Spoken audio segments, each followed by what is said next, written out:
বিসমিল্লাহির রহমানির রহিম। আসসালামু আলাইকুম। দীর্ঘদিন অসুস্থ থাকার পর আপনাদের সামনে কথা বলতে পারার জন্য আল্লাহর কাছে শুকরিয়া আদায় করছি।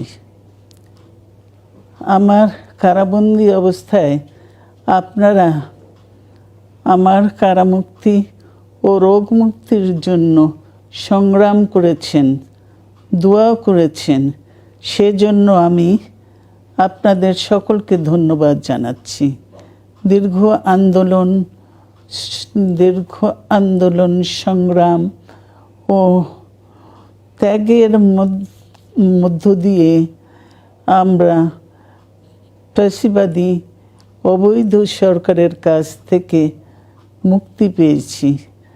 আমি আন্তরিক ধন্যবাদ জানাতে চাই আমাদের বীর সন্তানদের, যারা মরণপণ সংগ্রাম করে এই অসম্ভবকে সম্ভব করেছে।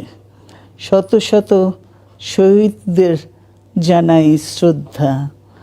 এ বিজয় আমাদের নতুন সম্ভাবনা নিয়ে এসেছে। দীর্ঘদিনের নজিরবিহীন দুর্নীতি,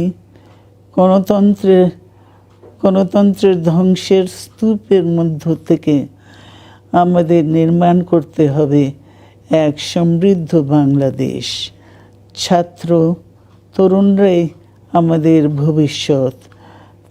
তরুণরা এই যে স্বপ্ন নিয়ে বুকের রক্ত ঢেলে দিয়েছে, সেই স্বপ্ন বাস্তবায়নে করতে মেধা, যোগ্যতা, জ্ঞান ভিত্তিক গণতান্ত্রিক বাংলাদেশ গড়ে তুলতে হবে। শোষণহীন সমৃদ্ধ বাংলাদেশ।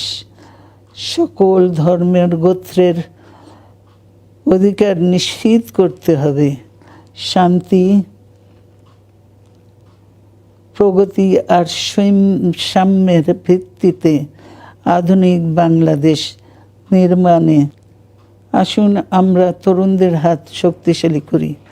ধ্বংস নয়, প্রতিশোধ নয়, প্রতিহিংসা নয়, ভালোবাসা, শান্তি ও জ্ঞান ভিত্তিক সমাজ গড়ে তুলি।